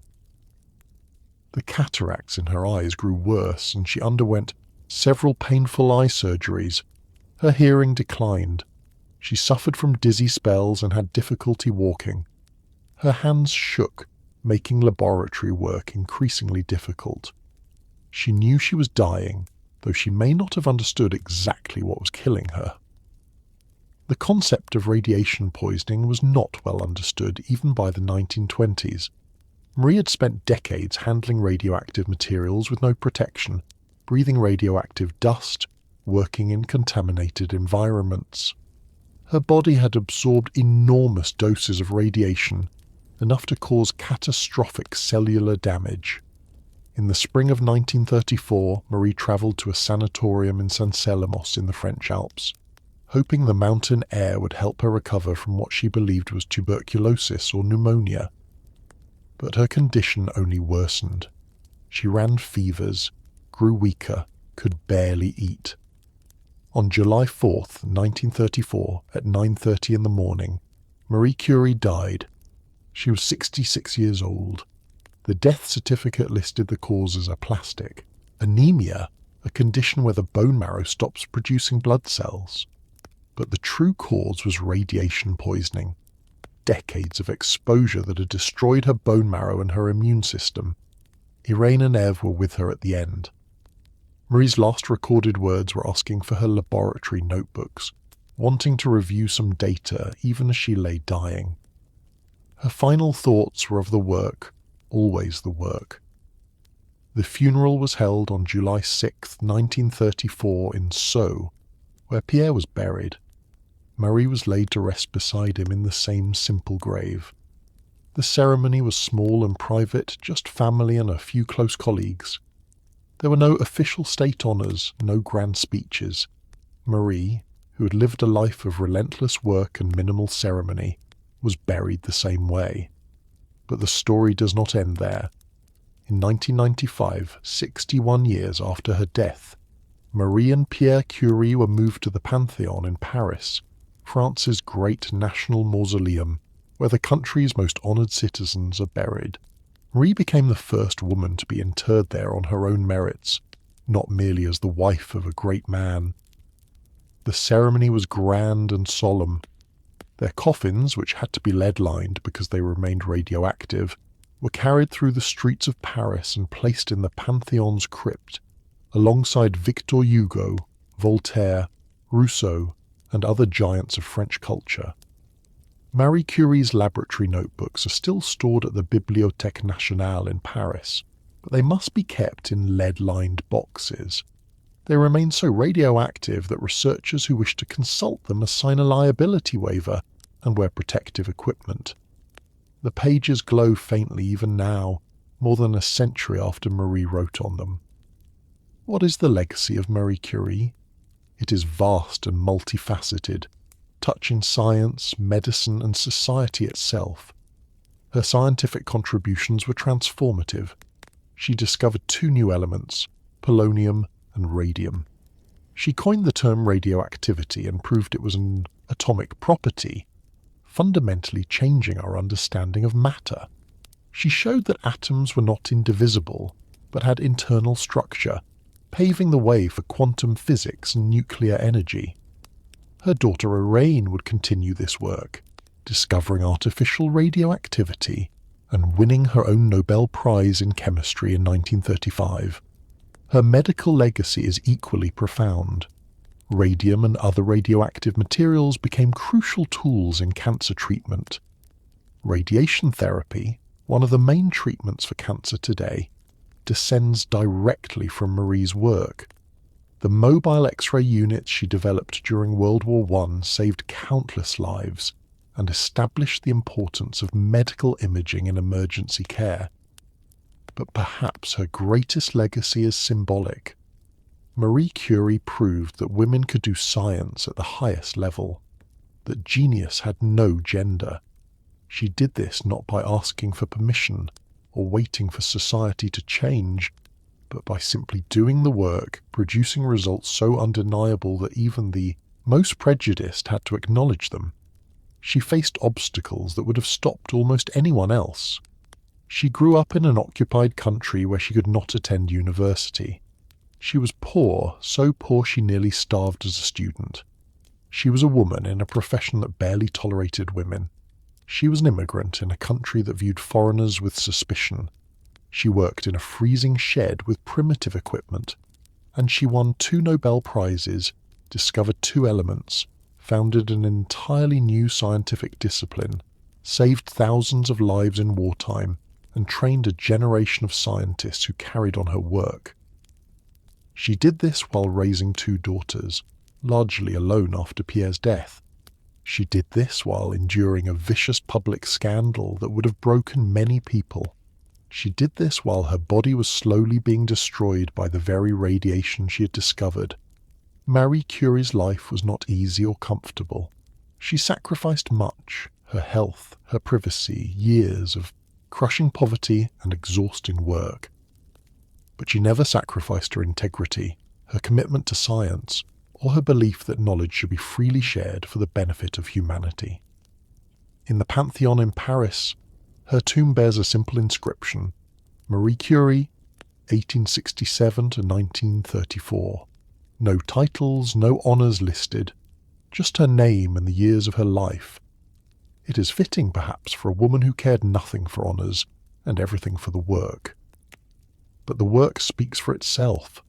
Every person who survives cancer treatment with radiation therapy owes something to Marie Curie. Every physics student who studies atomic structure is building on her discoveries. Every woman who pursues a career in science walks a path she helped clear. She once wrote, "Nothing in life is to be feared. It is only to be understood. Now is the time to understand more, so that we may fear less." Marie Curie spent her life pursuing understanding, pushing back the boundaries of fear and ignorance, shining light into the unknown. The light she kindled still burns in the laboratories where scientists continue her work, in the hospitals where radiation saves lives, and in the hearts of everyone who believes that knowledge, freely pursued and freely shared, can make the world better. She was born Maria Sklodowska in occupied Warsaw, a girl with no prospects and no future. She died Marie Curie, buried in the Pantheon among France's immortals, a woman whose work changed the world.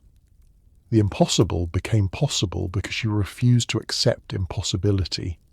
The barriers fell because she simply walked through them as though they were not there. And the radioactive glow that killed her also illuminated secrets of the universe that humanity had never known before. She worked until the very end, asking for her notebooks even on her deathbed. The work was everything, the only thing that mattered. And the work continues, as it will continue as long as there are people willing to ask questions, willing to endure hardship, willing to give everything in pursuit of truth. Thank you for joining me on this journey through the life of one of history's most remarkable figures. If you enjoyed this story, please take a moment to like the video and subscribe. I would love to hear your thoughts in the comments below. What aspect of Marie Curie's life inspired you most? Until our next journey into the past, I wish you a calm and peaceful night. May you rest well, and may the stories of those who came before us continue to illuminate our own paths forward. Good night.